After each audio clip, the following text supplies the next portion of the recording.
Component Part 4 is a short-lived quarrying area of the 1850s to 1880s, notable for the survival of features commonly lost in the more productive quarrying areas. Gorseddau and Prince of Wales quarries are dramatically located at the heads of two remote upland valleys, Orllewin and Pennant respectively, in the Snowdonia National Park. The component part is 142 hectares in area and includes around 11 kilometres of railway track bed.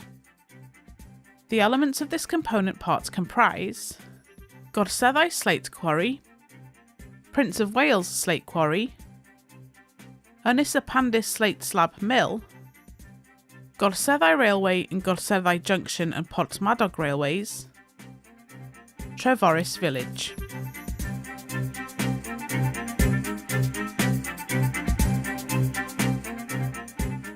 Some of the most well-known lines of Welsh language poetry, Avion Wynn's Cwm Pennant, celebrate the area's timeless beauty.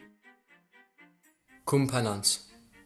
Ynghesail y mwylydd unig, cwm tecaf y cymoedd yw, cynefin y carlwm a'r cadno, a hendref yr hebog a'i ryw. Ni feddaf led troed ohono, na chymaint y dafad na chi, ond byddaf yn teimlo fi'n nos wrth yn hân, mae arglwydd y cwm ydw fi. The poem evokes natural beauty, livestock farming and a strong sense of tradition. It captures an ancient agricultural landscape which is still visible in today's scattered farms.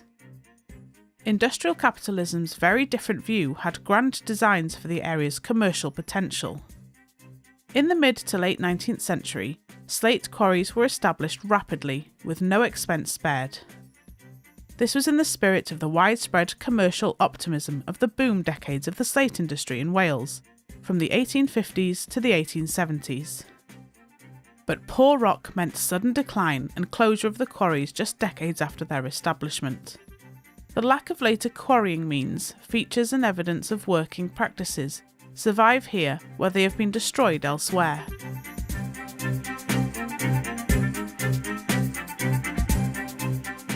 The Gorseddau and Prince of Wales slate quarries both follow the system of stepped galleries introduced in the late 18th century at Penrhyn Slate Quarry. Gorseddau Quarry in Orllewin operated from 1855 to 1867, with 8 galleries feeding an inclined plane. Other surviving features include blast shelters, slate makers' shelters, a barracks, office and smithy, and an especially impressive corbelled retaining wall, which protected the quarry's railway from the waste tips beside it. The site of the quarry manager's house lies a kilometre to the west of the quarry, surrounded by the vestiges of its wooded gardens. It stood until the 1950s and was last used as a youth hostel until it was demolished prior to the creation of the Orllewin Reservoir. The Prince of Wales Quarry at the head of Cwm Pennant reflects the building boom of the 1860s and 1870s. It had 7 galleries and some limited underground working. Buildings include slate makers' shelters, blast shelters, a stable, weighbridge house, barracks, and an office. 2 impressive inclines connected the quarry to its railway and transported raw blocks to its slate slab mill. The quarry's main period of work was over by 1881.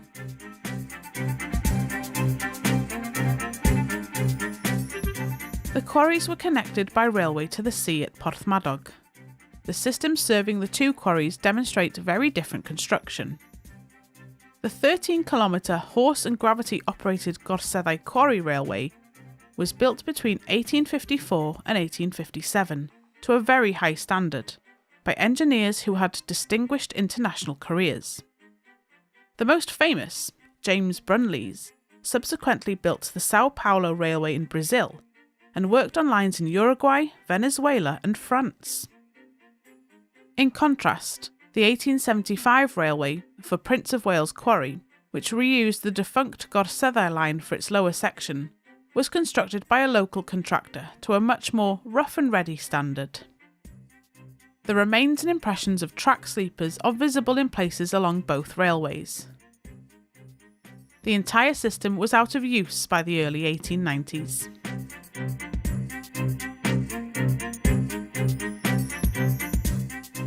Both quarries had water-powered slate slab mills. The 3-storey Ynys Mill, which served Gorseddau quarry, is a grand and architecturally ambitious structure and is quite unlike most slate mills. Its ruin is an imposing cathedral-like presence in today's landscape. It is thought to be based on a railway workshop or foundry.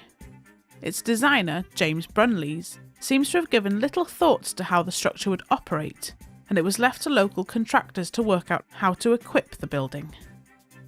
A curved embankment carried raw blocks in and finished products away from the mill, connecting to Gorseddau Railway. The mill operated from 1857 to 1866. After abandonment, it was used as a community hall, but became a ruin in the early 1900s. In stark contrast, the Prince of Wales Mill is single-storey and is far more practical for manoeuvring and processing large blocks of stone. It was built in 1864 and shows an interchange of techniques with Penrhyn Quarry, where its designers John Francis, the Penrhyn manager, and his son also remodelled the Felin Fawr slate slab mill. Its water supply was carried on a wooden trough on a row of stone pillars.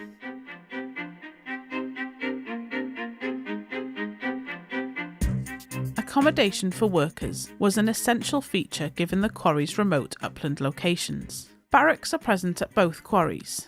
Gorseddau has a 2-storey barracks at the foot of the quarry. The barracks at Prince of Wales are a row of 3-room single-storey cottages. Barracks generally provided crowded, unhygienic and uncomfortable accommodation. It is sobering to think of Prince of Wales Quarry's 4 cottages housing much of its workforce, around 200 men at its height. Perhaps the most remarkable settlement feature is Treforys, a kilometre to the west of Gorseddau. It was built in 1857 to 1858 as a company village for quarry workers and their families. It had 18 pairs of 2-room cottages arranged along 3 streets. Its ground plan was evidently drawn up in an office because it was laid out with almost total disregard of the rugged, boggy and uneven landscape. It must have been a challenging place to live and suffered an outbreak of smallpox in 1859. It was abandoned when Gorseddau Quarry closed a few years later.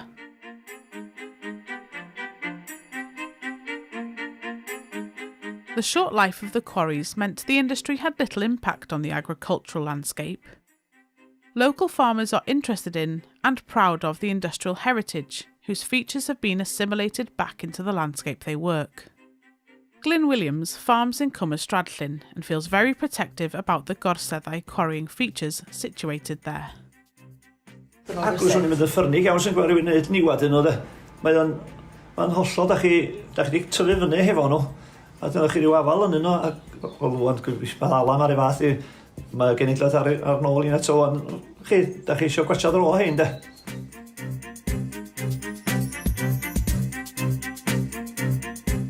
Nowadays, Ynys is under the custodianship of the Snowdonia National Park Authority. The authority is embarking on a project to help conserve this and other slate quarrying sites in the area, and to provide better opportunities for people to learn about, understand and enjoy the heritage. There is an excellent opportunity to improve connectivity between the sites by improving the condition of the existing extensive footpath network. Local residents share a passionate interest in the sites. The National Park Authority aims to help realise the ambitions of local residents for the improvement of the heritage, access and interpretation, whilst also addressing issues such as traffic management and sustainable visitor numbers. The remains are testament to an external industrial vision imposed onto an agricultural landscape, but having little lasting impact on its community. In this aspect, it is quite unlike the most productive quarrying areas, where landscape and society were transformed by their encounter with industrial capitalism. The quarrying features now lie in an intriguing state of fossilisation, well preserved and accessible, within the contrasting rural landscape of Avon Wynn's loveliest valley of all.